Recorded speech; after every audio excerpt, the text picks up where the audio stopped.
네, 여호와는 선하십니다. 네. 우리 오늘 하나님께서 우리에게 허락하신 말씀은 나홈서 3장 1절에서 7절입니다. 네.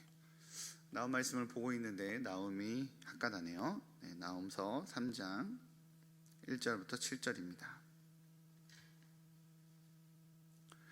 네, 교독하도록 하겠습니다. 화 있을진저 피의 성이요 그 안에는 거짓이 가득하고 포악이 가득하며 탈취가 떠나지 아니하는도다.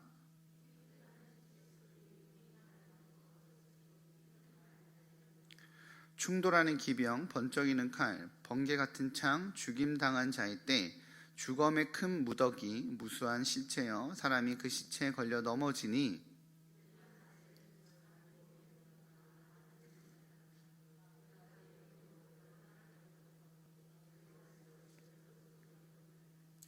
보라, 내가 내게 말하노니 만군의 여호와의 말씀에 내 치마를 걷어 올려 내 얼굴에 이르게 하고 내 벌거벗은 것을 나라들에게 보이며 내 부끄러운 곳을 뭇 민족에게 보일 것이요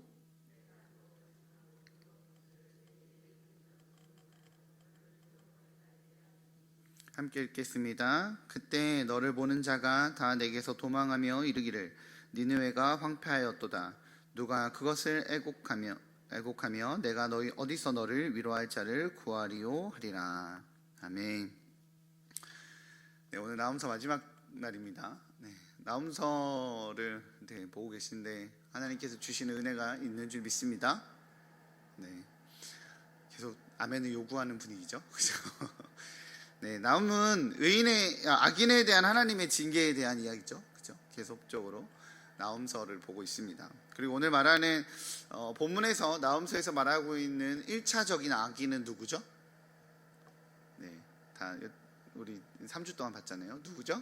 아수르죠. 그죠? 아수르가 1차적으로 표현되고 있는 오늘 본문에서 표현되고 있는 악인입니다. 하나님께서 아수르를 어떻게 징계하시는지 다시 한번 좀 정확히 보도록 하겠습니다. 1절이에요. 우리 다시 한번 1절 같이 읽어보겠습니다. 시작. 피의 성이여 그 안에는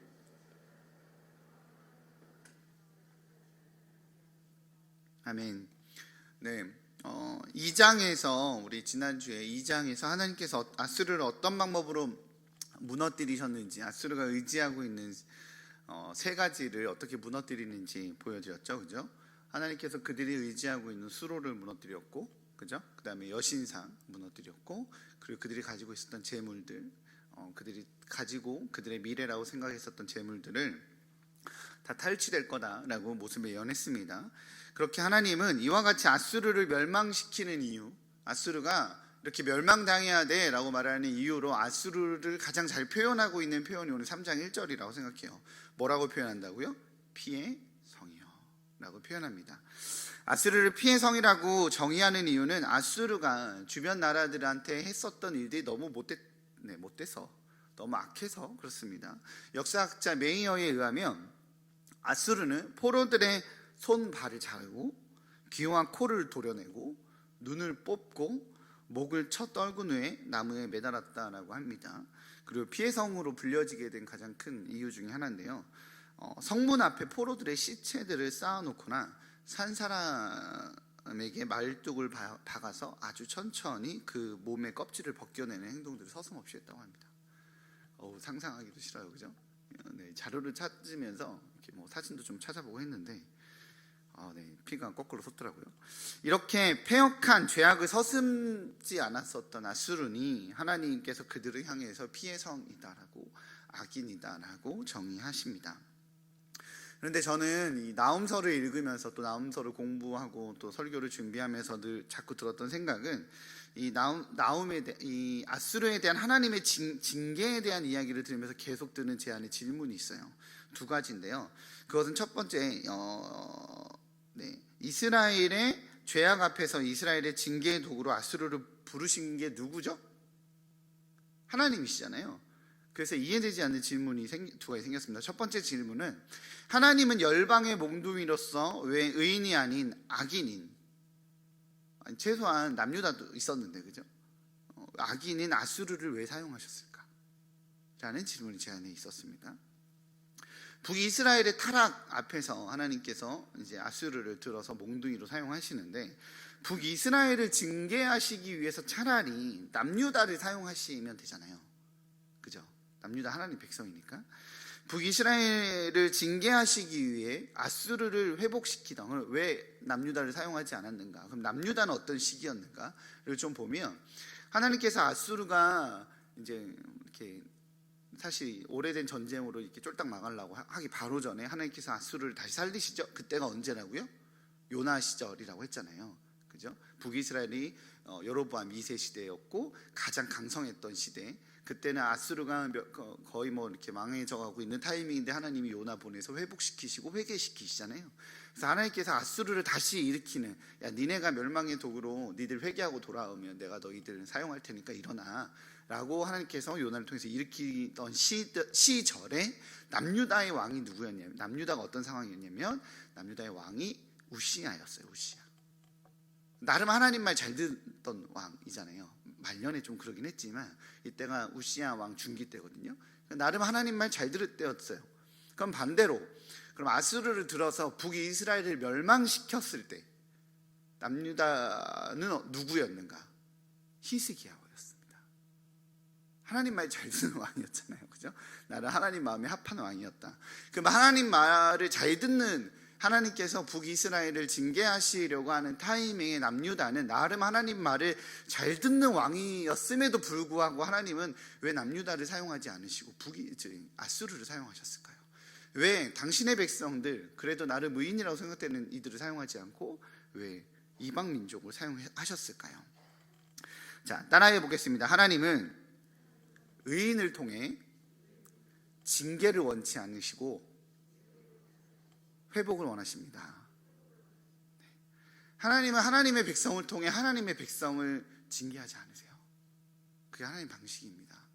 이스라엘 백성들이 들어올 때 이스라엘의 친족이었던 이들을 건들지 마라 라고 이야기했던 것처럼, 하나님은 남유다를 통해서 북이스라엘을 징벌하지 않으시는 거예요.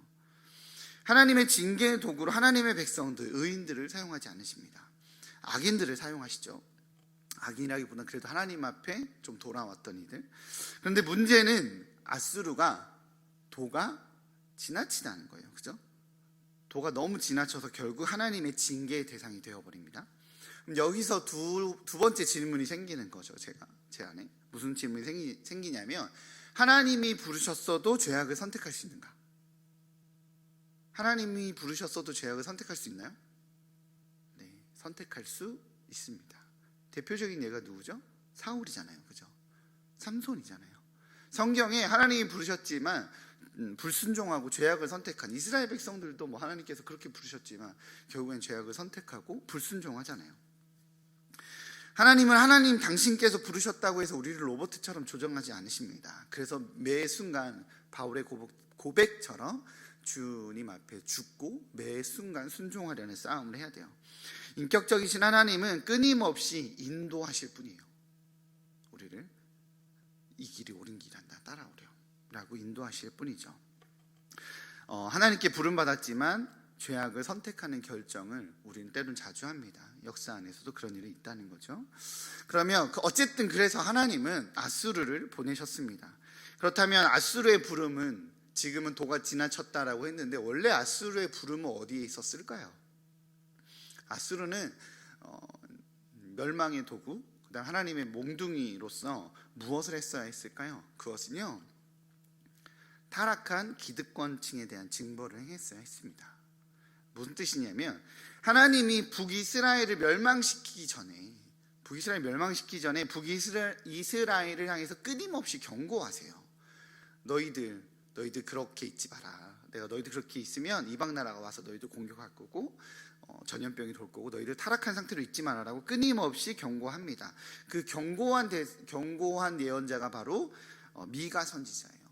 미가 선지자의 북이스라엘에 대한 예언의 내용을 보면, 지도자들은 백성들의 밭을 탐하여 뺏고 집들을 차지했으며 라고 말하고요, 종교 지도자들은 거짓을 예언하고 우두머리들과 통치자들은 선을 미워하고 악을 기뻐했다 라고 미가 선지자는 이야기를 하죠.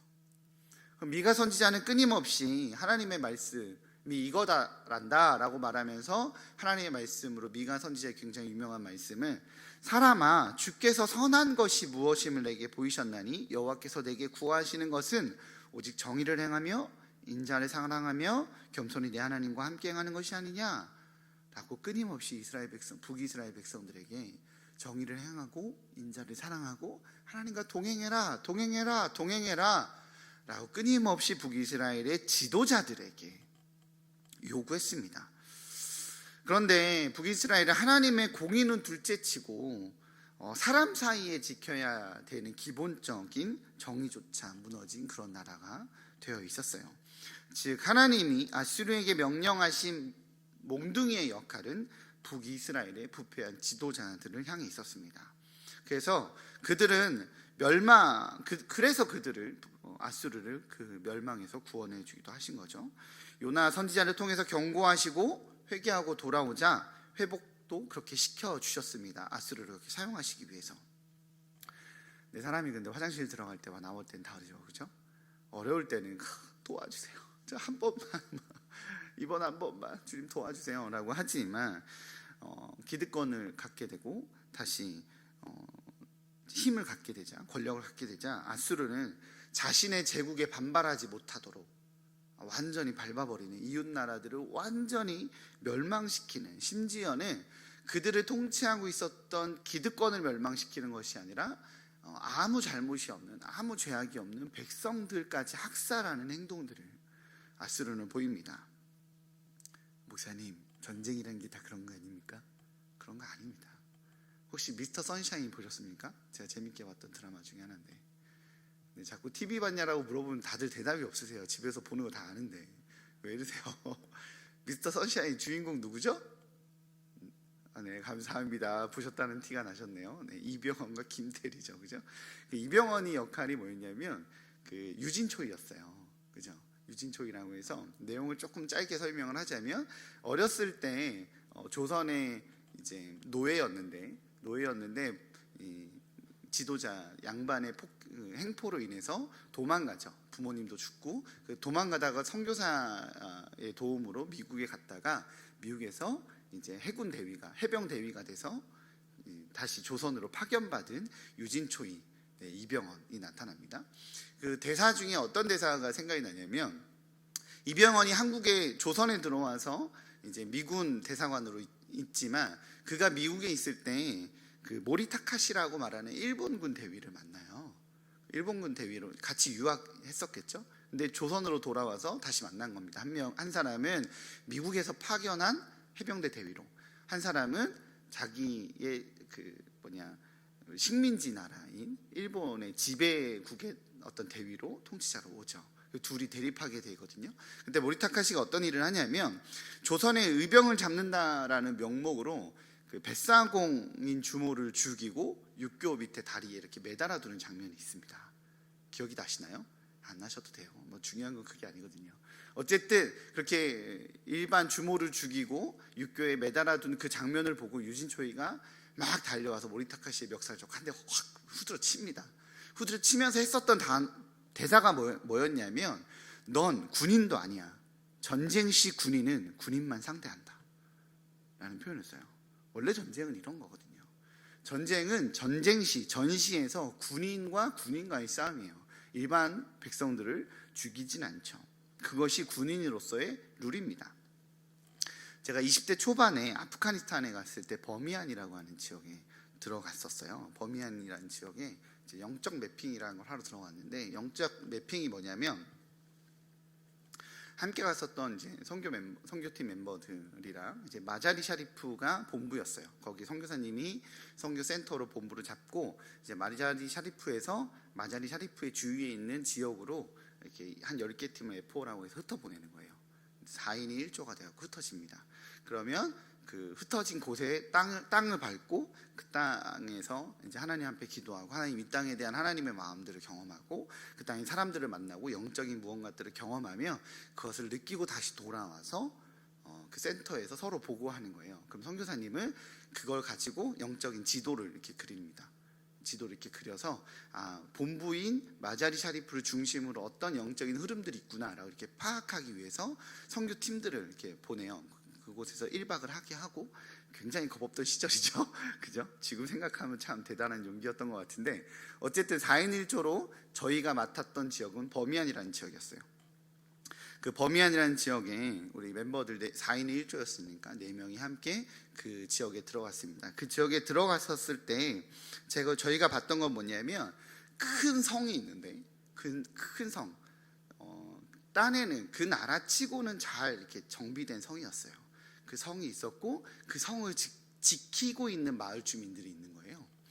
그래서 거기 가까이 갔습니다. 우리가 외지인인데 특이하잖아요. 외지인이 거의 안 오니까 가서 우리한테 굉장한 이렇게 호의와 굉장한 호감과 또 신기하고, 넌 어디서 온 사람들이니? 이렇게 쳐다보더라고요.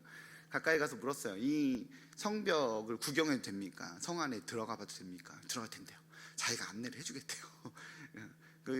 이 무슬림 지역은 이방인들, 나그네들을 선대를 하면 자기들이 좋은, 이제 자기들이 생각하는 좋은 땅에 들어간다는 생각이 있기 때문에 나그네들을 굉장히 선대하거든요. 실제로 게스트룸이라고 해서 나그네들을 모시고 좋은 음식을 대접하고 그들의 잠자리를 제공하는 집마다 대부분 그런 방들이 따로 있어요. 그 정도로 나그네들한테 굉장히 호의적인데, 어쨌든 그렇게 갔더니 자기를 안내를 해주겠대요. 그래서 안을 들어가 봤더니 안에가 뭘로 되어 있냐면 무덤으로 되어 있는 거예요. 비석이랑 무덤이랑 이런 것들로 이렇게 갖춰져 있더라고요. 그래서 물어봤습니다. 여기 이 성을 지키는 것은 그러면 이 무덤들을 지키는 거냐고. 그때 봤대요. 이 무덤과 이 비석들을 지키고 있는 겁니다. 내용을 들어보니까 아프가니스탄은 1996년부터 2001년까지 탈레반이라고 하는 정권이 들어선 적이 있었습니다. 탈레반이라는 게 뭐냐면 무슬림 신학생들이거든요. 무슬림 신학생들인데, 이제 아프가니스탄 개방도 하고 당시에 이제 대통령이나 이런 사람들이 약간 부패도 했었고요. 그럼에도 불구하고 어쨌든 개방도 하려고 했던 그 시점에 이 탈레반 무슬림 신학생들이 무력 봉기를 합니다. 무력 봉기를 해서 시위를 했는데, 어쩌다 보니까 나라를 전복시켜 버렸어요. 나라가 군사력이 너무 없어갖고 탈레반 이 무슬림 신학생들이 나라를 전복시켜 버리고 나라의 정권을 잡아버린 거예요. 이 반란이 성공한 거죠. 정권을 그렇게 한 5년 동안 차지한 적이 있었습니다. 그래서 엄격한, 이들은 나라를 다스려 본 적이 없잖아요. 경제도 정치도 잘 모르니까 자신들이 가지고 있었던 엄격한 무슬림 기준 율법으로 인해서 나라를 통치하기 시작해요. 개방 정책을 펼치려고 했었던 인사들 다 처형시키고, 그리고 자유를 외치려고 했었던 여성들 다 죽이고, 여성들은 이제 눈만 이렇게 보이는 것만 입어야 되고, 손도 이렇게 나타나면 안 되고, 살색이 아예 드러나면 안 되고, 그리고 굉장히 폐쇄적인 정책을 펼쳐요. 그리고 여성과 아이들을 굉장히 인권적으로 굉장히 유린하고 굉장히 죽이고 이런 일들이 있었습니다. 자신들의 교리와 맞지 않는 이들을 무차비하게 척살하는 엄청난 횡포들이 있었죠. 그때에 이 아프가니스탄에 함께 숨어 있었던 사람이 굉장히 유명했던 사람이 있었어요. 누구냐면 오사마 빈 라덴이 있었습니다. 그리고 어떤 일이 일어나죠? 오사마 빈 라덴과 알카에다가 아프가니스탄에 있고 그 탈레반 멤버들이랑 이렇게 연합되어 있을 당시에 9.11 테러가 미국에서 일어납니다. 2001년에 9.11 테러가 미국에서 일어나고, 그로 인해서 이제 서양과 동양은 완전히 딱 갈라지죠. 그리고 그 해에 미국이 아프가니스탄을 침공합니다. 이유는 알카에다와 오사마 빈 라덴을 거기 숨겨져 있다는 이유로, 그렇죠? 실제로 침공을 해요. 그래서 그 정권을 잡고 있었던, 아프가니스탄의 정권을 쥐고 있었던 이 탈레반 정권을 무너뜨리고 강제 해산시키고, 어떤 걸 일으키냐면 거기에 이제 간이 정부를 만들어 줍니다.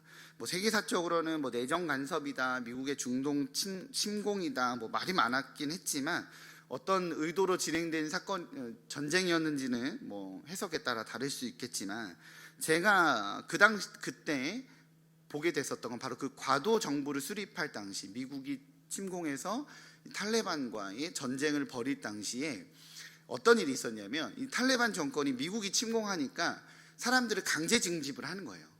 일반 시민들을 강제 징집을 해서 총을 들고 같이 싸워야 된다, 싸우지 않겠다, 나는 가족이 있고 내가 지켜야 될 가족이 있고 나는 전쟁터에 나가지 않겠다라고 하면 무차별하게 학살하고 이런 일들이 있었던 거죠. 그래서 굉장히 아이러니하게 그 버미안 지역에 어떤 일이 있었냐면 그 버미안 지역에 있는 마을 사람들을 탈레반 정권이 지키고 미국이 침공한 게 아니라 미국이 탈레반 정권을 공격을 하고 같이 싸우지 않는다라고 마을 사람들을 죽이려고 하니까 그 미군들이 이 마을 사람들을 데리고 성으로 대피한 겁니다. 마을 사람들을 지켜주려고. 이해가 되시나요? 그래서 마을 사람들을 데리고 성에서 숨어서 마지막까지 항전을 했어요. 이 미군들이 자신들의 미군들을 탈출시킬 수 있는 헬리콥터까지도 우리가 떠나면 이 주민들 다 죽는다, 탈레반 정권에 의해서. 마지막까지 항전하고 그 자리에서 다 전사했다라고 합니다. 그 미군들의 무덤이래요.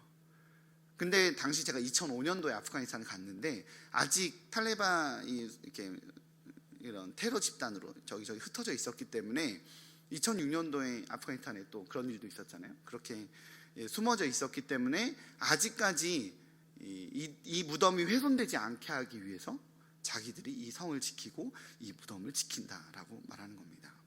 무슨 뜻입니까? 전쟁은 국민들을 지키는 싸움이에요. 백성들을 지키는 싸움이거든요.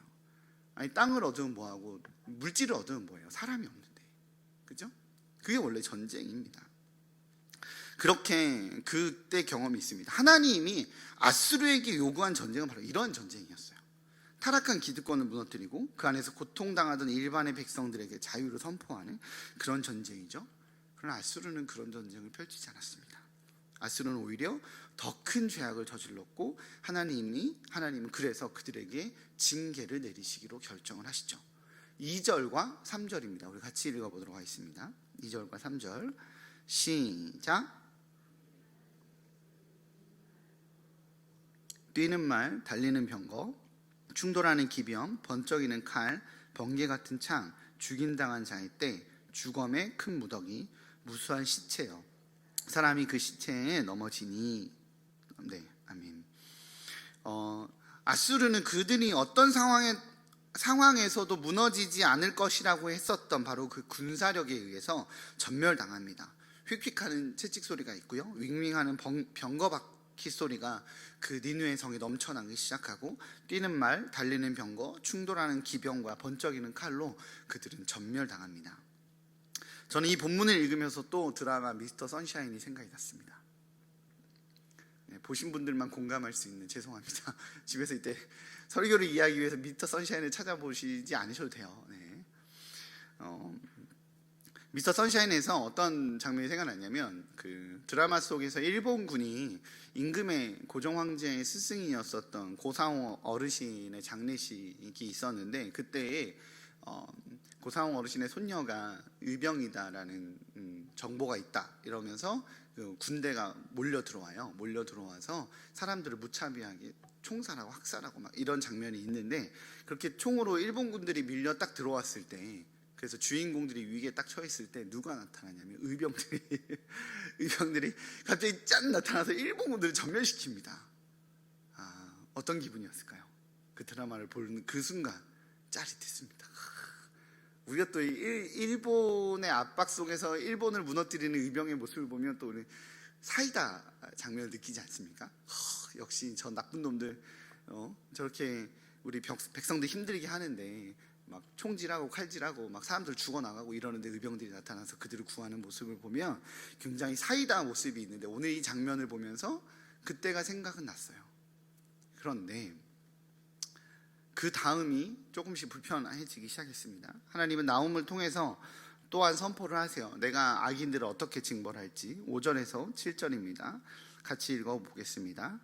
보라, 내가 내게 말하노니 만군의 여호와의 말씀에 내 치마를 걷어올려 내 얼굴에 이르게 하고 내 벌거벗은 것을 나라들에게 보이며 내 부끄러운 것을 민족들에게 보일 것이요, 내가 또 가증하고 더러운 것들을 내 위에 던져 능욕하고 너를 구경거리가 되게 하리니, 그때 너를 보는 자가 다 내게서 도망하며 이르기를 니느웨가 황폐하였도다. 누가 그것을 위하여 애국하며 내가 어디서 너를 위로할 자를 구하리오 하리라. 아멘. 오늘 이렇게 발음이 안 되죠? 네.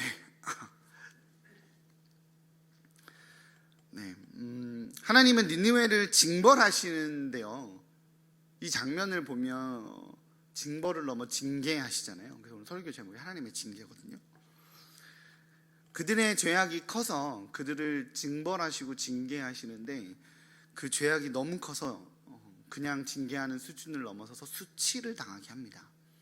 어떻게 하죠? 더러운 것을 그들 위에 던져 구경거리가 되게 하고 그들의 멸망 앞에서 모두 도망하고 그들이 멸망당했다고 황폐해졌다라고 떠들고 다니게 합니다.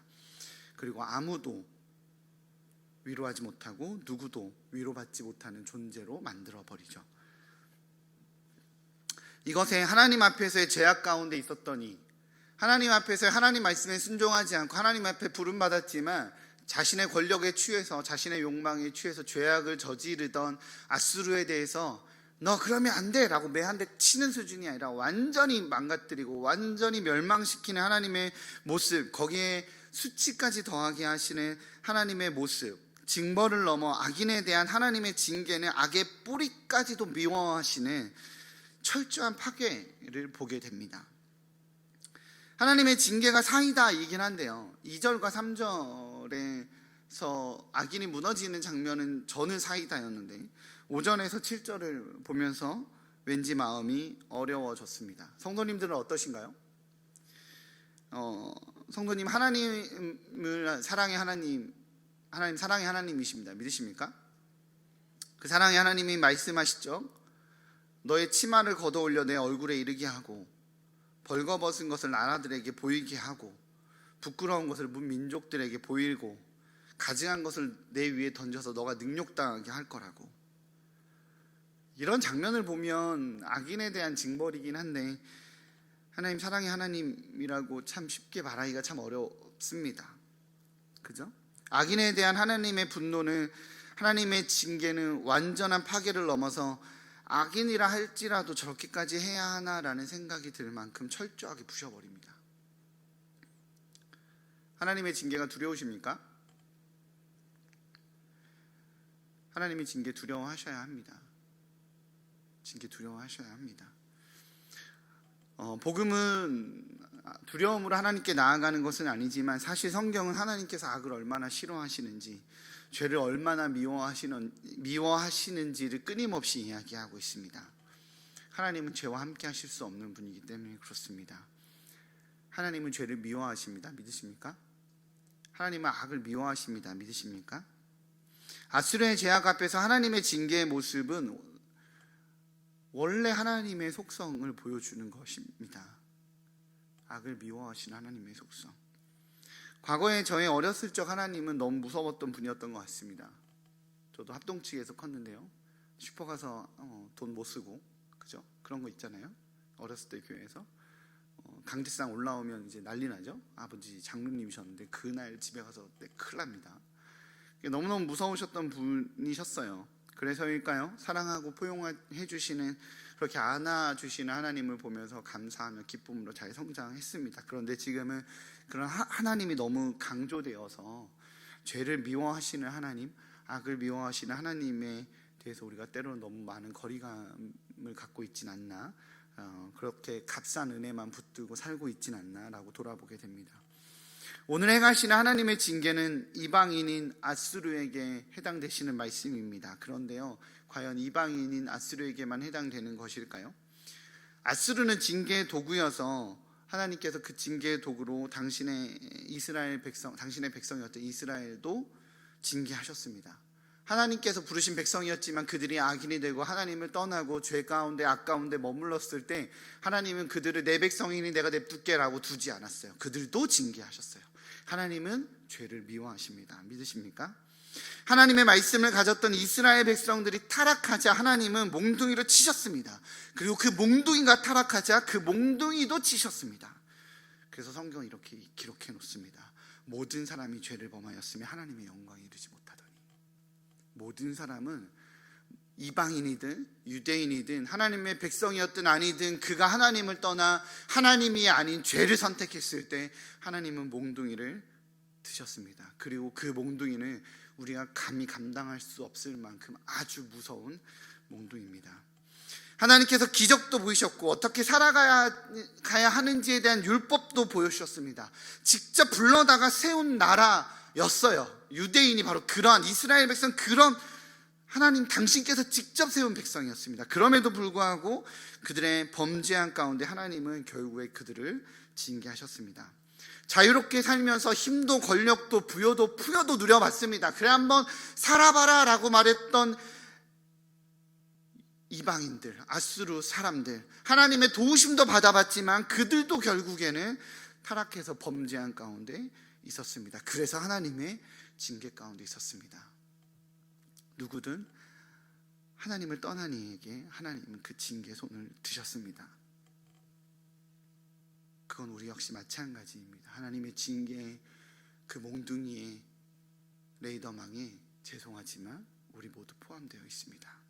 그런데 저는요, 이 나훔서를 읽으면서 이 징계받는 악인의 모습을 보고 기도하면서 계속 눈물이 났습니다. 왜냐하면 이 징계받는 모습에서 예수 그리스도를 보게 됩니다. 악인인 아수르를 심판하시는 하나님의 징계의 모습이 예수 그리스도를 징계하시는 하나님의 모습과 너무나도 닮았습니다. 그렇지 않나요? 벌거벗은 몸으로 부끄러운 수치를 당하게 하고 더러운 것들을 그 온몸에 던져줘서 사람들의 구경거리가 되게 하고 그를 보는 자들, 그를 따르는 모든 제자들까지 도망하여서 아무도 예수를 위로하는 자가 없었고 그렇게 십자가에서 예수께서 죽으셨습니다. 멸망당하고 징계당하는 오늘의 5절에서 7절의 모습을 보면서 왜 예수께서 받으셨던 수치의 모습이 보일까요? 아수르가 받은 징계가, 악인이 받은 징계가 예수께서 받은 징계와 같습니다. 아니, 정확하게 하나님이 성경의 역사를 통해서 확인해 주셨던 유대인이든 이방인이든 모두가 범죄하여 죄악 가운데 있기에 사실 아수르가 아닌 우리가 받아야 될 그 징계를 예수가 대신 받으셨습니다. 하나님은 악을 미워하시는 하나님은, 죄를 미워하시는 하나님은 이제는 당신이 부르신 백성도 죄 가운데 놓여지어 때릴 수밖에 없는 존재가 됐고, 내가 이방인이지만 너희들을 살려볼게, 너희들 한번 내 뜻, 내 요구대로 내가 너희들 구원했으니 한번 해봐라고 말하는 아수르조차도 그렇게 죄악 가운데 머물러서 죄악을 저지르는 존재가 되어 그 누구도 하나님 앞에서 범죄하지 않은 존재가 없는 바로 그러한 시대에, 그래서 모든 인류에게 쏟아부어야 되는 당신의 징계를 예수 그리스도에게 쏟아부으셨습니다. 아수르와 같은 악인이 받아야 되는 징계, 하나님께 사랑받았지만 하나님을 따르지 않고 죄의 길을, 악의 길을, 인간의 길을 따르는 인간이 받아야 하는 징계를 아무 흠이 없는 예수께서 대신 받으셨습니다. 왜 악인이 징계받는 모습과 아무 흠 없는 예수께서 받는 징계의 모습이 이렇게 닮아 있을 수가 있겠습니까? 예수께서는 우리가 받아야 할 마땅한 하나님의 모든 진노를 당신이 감당하셨습니다. 때로 우리는 하나님의 은혜라는 이름으로, 하나님의 사랑이라는 이름으로 하나님께서 무엇을 참으셨는지, 하나님께서 거두신 심판의 무게가 어떠한 것인지를 잊을 때가 있습니다. 그렇게 값싼 은혜로 구원받은 생명의 가치를, 우리가 어떻게 구원받았는지를 잊을 때가 있습니다. 기억하시기 바랍니다. 오늘 아수르가 받은 형벌은 우리가 마땅히 받아야 할 형벌이었습니다. 그런데 그 형벌을 받지 않은 이유가 예수께서 대신 받으셨기 때문에 그렇습니다. 우리는 의인이 아닙니다. 우리는 용서받은 죄인입니다. 징계를 받아야 하는데 그렇게 징계를 받아야 마땅한 죄인인데 용서받은 악인이 되었습니다. 아수르와 우리가 다르지 않습니다. 나훔은 아수르의 멸망을 선포하며 남유다에게 하고 싶으신 하나님의 메시지였어요. 그죠? 하나님이 남유다에서 아수르가 이런 징계를 받을 거다라고 말씀하신 거니까요. 무슨 뜻이죠? 악인을 징계하는 내 모습 보이지? 남유다 백성들한테 얘기하는 거죠. 아수르가 이렇게 징계받을 거다. 하나님이 정말 남유다에게 하고 싶었던 메시지는 악인을 징계하는 내 모습 보이지? 그렇게 내가 너희를 구원한단다. 그러나 잊지 말아라. 내가 이렇게 악을 미워한단다. 내가 이렇게 악을 싫어한단다. 내가 이렇게 죄를 싫어한단다. 내가 이렇게 악을 징벌한단다 라고 말하는 하나님의 메시지였습니다. 그러나 남유다 역시 하나님을 따르던 왕 요시야가 죽자마자 빠른 속도로 타락했습니다. 기존보다 더 빠르게 음란해졌고요, 지키고 보호하셨던 하나님의 음성은 잊은 채 하나님께서 멸망시키셨던 이방 문화를 더 빠르게 받아들여 더 빠르게 타락해져 갔습니다. 그리고 그 결국은 남유다의 멸망이었습니다. 사랑하는 성도님들, 우리는 징계받기 합당한 죄인이었습니다. 수치당하기 합당한 죄인이었습니다. 세상의 구경거리와 조롱거리가 되기 합당한 죄인이었습니다. 이 사실을 인정하는 것이 중요합니다. 그러나 더 중요한 것은 우리가 용서받은 죄인이라는 것입니다. 우리를 용서하고 자녀 삼아 주시기 위해서 그리스도께서는 오늘 앗수르가 받은 치욕을, 우리가 받아야 할 마땅한 징계를 감수하셨습니다. 그래서 우리는 사랑의 빚진 자입니다. 로마서 8장 32절은 이렇게 이야기합니다. 자기 아들을 아끼지 아니하시고 우리 모든 사람을 위하여 내주시니가 어찌 그 아들과 함께 모든 것을 우리에게 주시지 아니하겠느냐. 할렐루야. 코로나로 아무리 힘들고 물질적으로 위기에 처하고 건강의 어려움으로 힘겨움에 있다 할지라도 우리가 절망할 수 없고 아주 엎드려지지 않을 수 있는 이유는 하나님께서 예수 그리스도를 통해서 보여주신 바로 당신의 사랑 때문에 그렇습니다. 믿으십니까? 완전한 징계 가운데 놓여야 할 우리조차도 자기 아들을 내어주셔서 살리신 그분께서 우리에게 무엇을 주시지 않으시겠습니까? 나음서에서 나타난 하나님의 징계를 보면서 그 징계를 친히 감당하신 예수 그리스도의 각오가, 사랑이, 보호하심이 오히려 피부에 와닿는 어떠한 상황과 어떤 어려움과 어떤 힘겨움 앞에서도 그 하나님의 사랑이 피부에 와닿는 우리 일산중신의 성도님들 되시기 바랍니다. 그래서 세상의 어떠한 풍파 앞에서도 우리를 향한 하나님의 사랑을 신뢰함으로 모든 상황 속에서 승리하는 삶, 그 그리스도의 십자가의 은혜가 그 큰 사랑이 얼마나 큰 사랑인지를 알기에 매 순간 승리하는 삶을 살아내시는 우리 일산중신의 성도님들 되시기를 주님의 이름으로 축복합니다. 기도하시겠습니다.